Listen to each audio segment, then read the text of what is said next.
கிறிஸ்துவுக்குள் பிரியமானவர்களே, இந்த அருமையான நாளிலும் 10,000ங்களில் சிறந்தவரும் பூரண அழகுள்ளோருமாகிய ஆண்டவராகிய இயேசு கிறிஸ்து சிலுவையில் தன்னையே அலங்கோலமாக்கி நமக்காக தகன பலியாக ஒப்பு கொடுத்ததின் நோக்கத்தையும் அவர் நம்மிடத்தில் எதிர்பார்க்கிற ஒரு காரியத்தையும் குறித்து லூக்கா 24வது அதிகாரம் 48வது வார்த்தையின் மூலம் இன்றைக்கு நம்மோடு கூட பேச விரும்புகிறார்.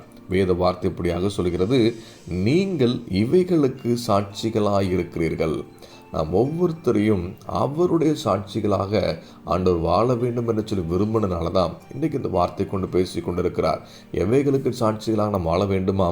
அதுக்கு முந்தின வார்த்தை இப்படியாக சொல்கிறது, அன்றியும் மனந்திரும்புதலும் பாவ மன்னிப்பும் எருசலேம் தொடங்கி சகல தேசத்தாருக்கும் அவருடைய நாமத்தினாலே பிரசங்கிக்கப்பட வேண்டியதாகையால் நீங்கள் இவைகளுக்கு சாட்சிகளாயிருக்கிறீர்கள். நம்முடைய வாழ்க்கை மனந்திரும்புதலை குறித்தும் பாவ மன்னிப்பை குறித்தும் இயேசு கிறிஸ்துவின் மூலமாக தான் நித்திய வாழ்வு உண்டு என்பதை குறித்தும் வெளிப்படுத்துகிற சாட்சியுள்ள வாழ்க்கையை நம்ம ஆள வேண்டும் என்பதை ஆண்டவர் விரும்பினால இந்த காலை நேரத்தில் இந்த வார்த்தை கொண்டு நம்மோடு கூட பேசி கொண்டிருக்கிறார். ஒவ்வொரு வருஷமும் உயிர்த்தெழுந்த திருநாளை கொண்டாடுகிறோம்.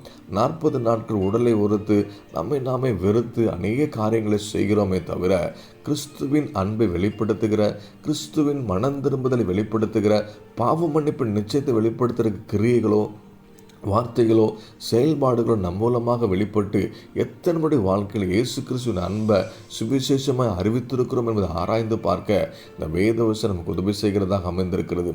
கிறிஸ்தவர்கள் என்று சொல்லியும் சிலுவையின் அன்பை வெளிப்படுத்த தவறுவோமேனா, சிலுவையின் மூலமாக தான் நித்திய வாழ்வு உண்டு என்பதை அறிவிக்க தவறுவோமேனா, நாம் அவருக்கு சாட்சிகளாக வாழவில்லை என்பதை அறிந்து இன்றைக்கு மனம் திரும்பி ஒப்பு கொடுப்பதற்கு தான் இந்த வார்த்தையின் மூலம் ஆண்டவராக இயேசு கிறிஸ்து இன்றைக்கு நம்மோடு கூட பேசி கொண்டிருக்கிறார். நாம் ஒவ்வொருத்தரையும் தேவனாக்கி அழைத்ததுக்கான காரணம் இந்த உலகமெங்கும் மனம் திரும்புதலும் பாவ மன்னிப்பும் இயேசு கிறிஸ்துங்கிற ஒரே நாமத்தினால தான் கொடுக்கப்படும்.